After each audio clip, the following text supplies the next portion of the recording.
Praja panjenengan emenike saking warga agung Turangga rukun sawutra paring atur sesaji nyuwun ngarsaning Gusti kang akar jagat mugi para putra kang sami mamung gati ing dalem menika tansah pinaringan rahayu kalis saking sami kala monggo sesaji dipun aturaken dening para pepunden kula saking warga agung Turangga rukun sawutra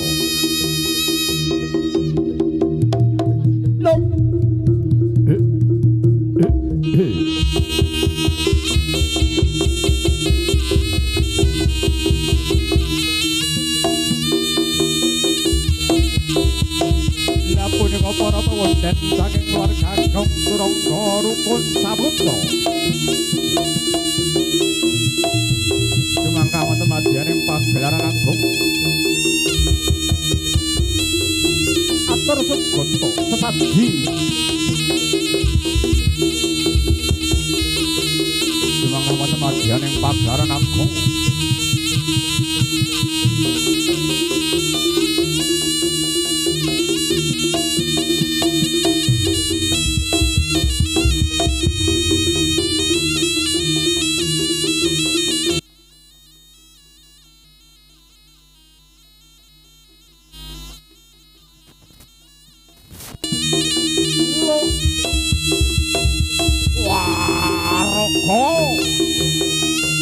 Turangga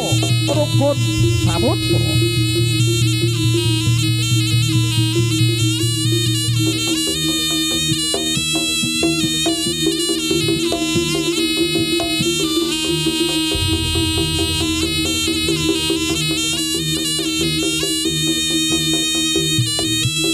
paring atur pakormatan dhateng para pepunden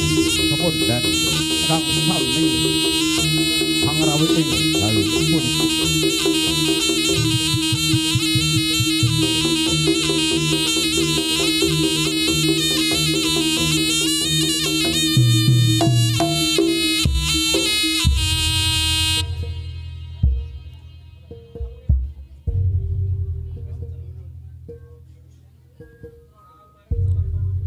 hamba sumara sakarsa ning tumitah among sadarma Rob sirep Data Pitana Pundhita kang kaeda didasa Purwa Adi kang linuwih dasa 10 Purwa hamiti jaranan Turangga rukun saputra Rok sidam pramanem Datarana perbawan walang kang luwisik ron-ronan datan samirana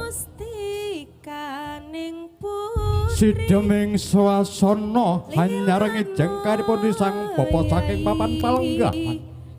tumuju wonten ing sanggar pamujan nggih sanggar pamalangan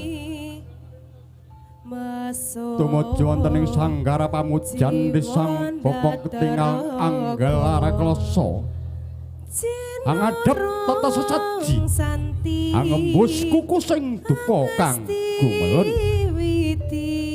boten ateges ngundang jim setan lulu Banaspati Priprayang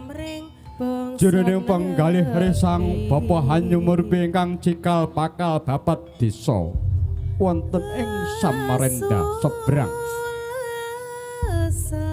mugi para putra kang sami hamengku gati paring panglipur dumateng handika sami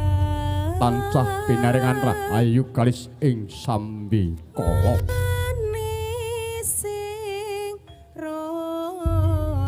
resang bapa hangembus kuku sing dupa senajan amung sak kerep kuku sing dupa saya ageng agengipun ngantos sak pucangaren gedene ngantos semundha wonten sajroning kahayangan Salendra Bawana geger ana sajroning kahayangan para dewa dewi aksara aksari widodara widodari sami salang tunjang Angopadi tuk ing gara-gara wonten sajroning kahayangan Salendra wah ana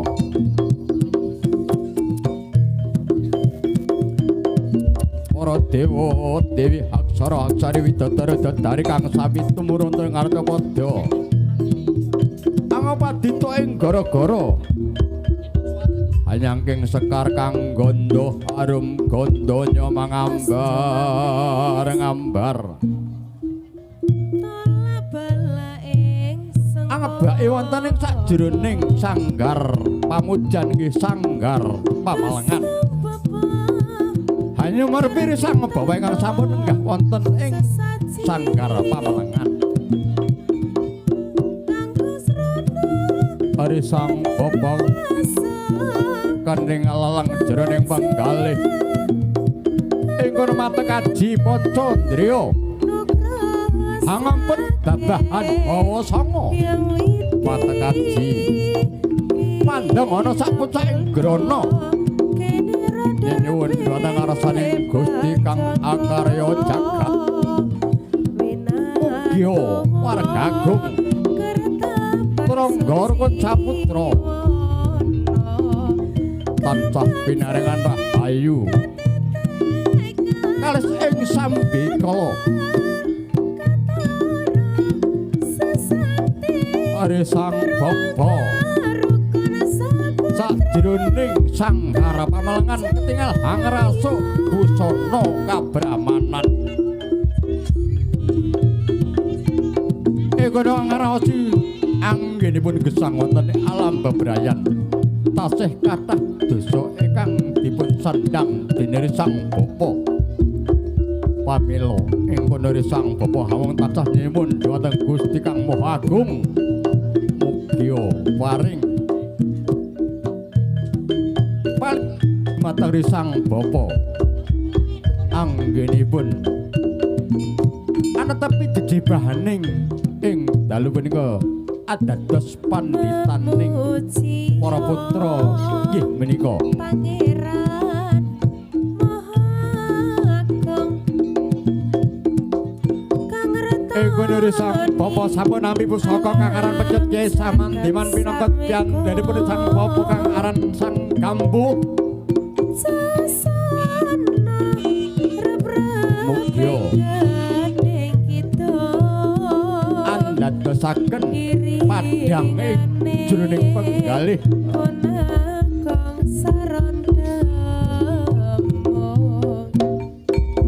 kabeh umat ketingal temlorot ana sencak jroning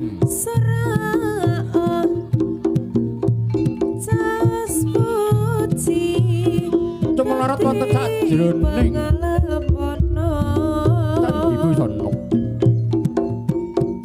bebasan menika teja mantar nyeda lanang tejane sang bapa kang nembe lenggah wonten ing sanggar pamujan biar padhang semilak jroning penggalih sang bapa sampun nampi pusaka kang aran Pecut Kyai Samandiman mugia keluarga agung Tranggarwa Saputra anggen paring makarya ing dalu paring panglipur dhumateng panjenengan sami ing wiwitan ngantos dumugi ing pungkasan tansah mangga rahayu kalis ing sambi kala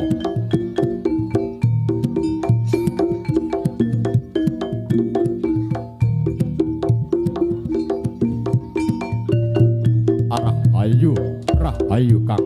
sami pinanggih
vokale kurang empuk.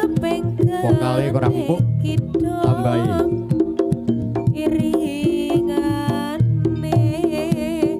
ponang kang sarondo. Kabeh umat Kabeh umat padha kaplok serat jaos puji. Jaos puji dadi pangalem kono. Konjo Gusti Panca Gusti kanthi sorak gembira. awet nyoto Awet nyoto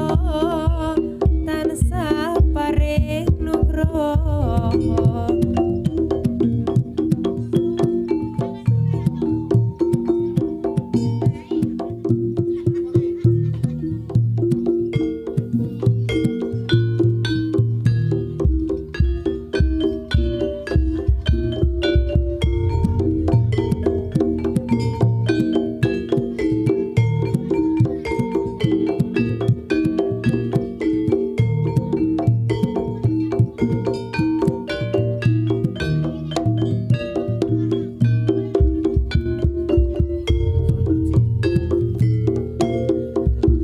Son puji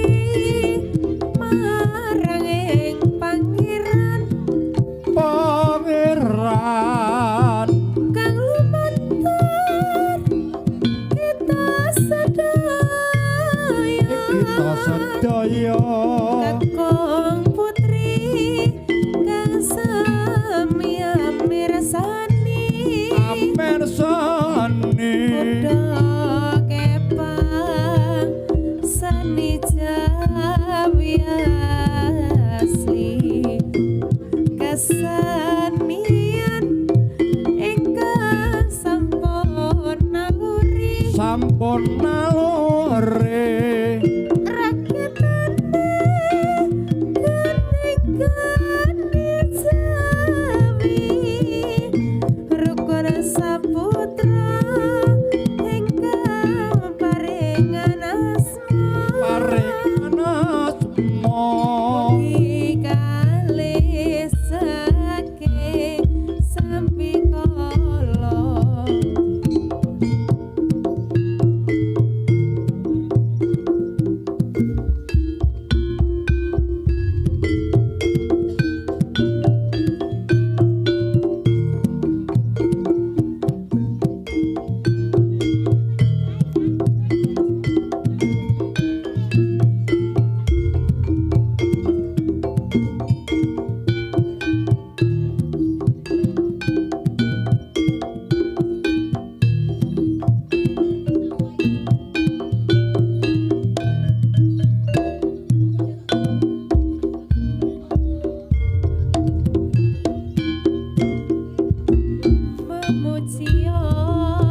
sampun paripurna risang bapa angin ingkang wonten sanggar pamujan kalih wonten sasana pawihan agung angasta kendhalining pusaka Karen Pecut Kyai Samandiman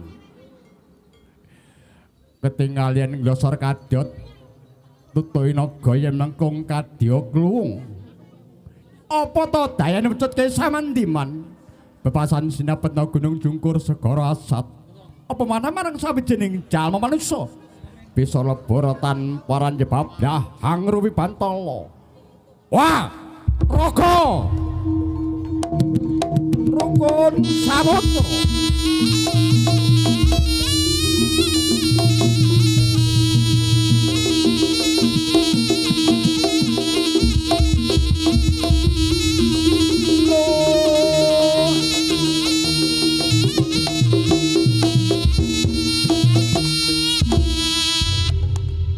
Pating gemlegar pating jemegluk santen nuntut Kyai Samandiman kang sampun timbana sakjroning Bantala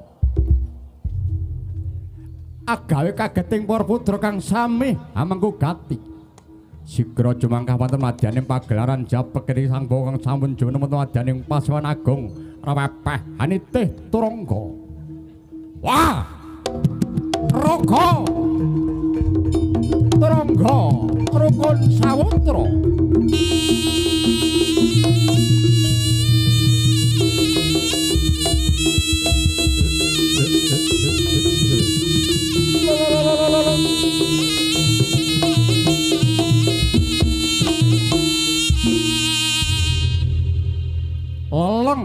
Leleng jroning penggalih risang bapa ketingal mata kaji Pancandriya anekam cipta mantung sapucaing grana kedruk bumi kaping 3 pamit dhumateng Ibu Pertiwi pamipun risang bapa ing kono hamung tansah anggayuh kamulyaning kabudayan Jawa iya jaranan Turangga Rukun Saputra ngrembaka kalis ing sambikala wah Raga Turangga Rukun Samutra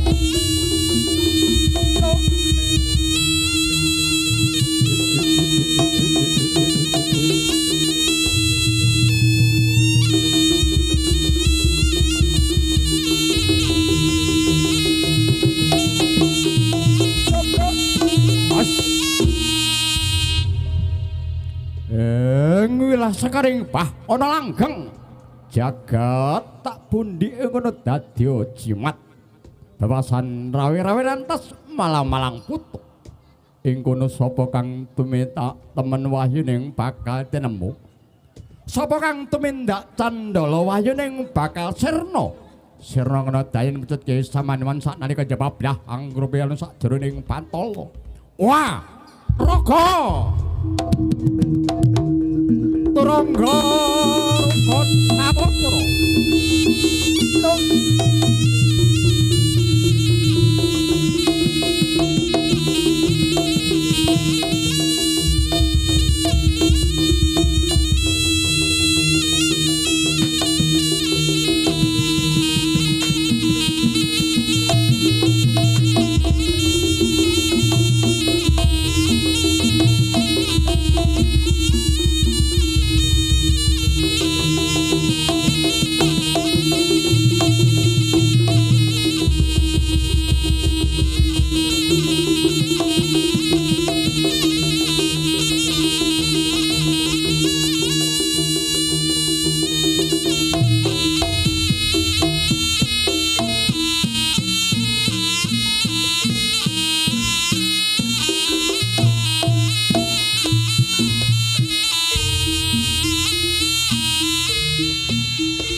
lo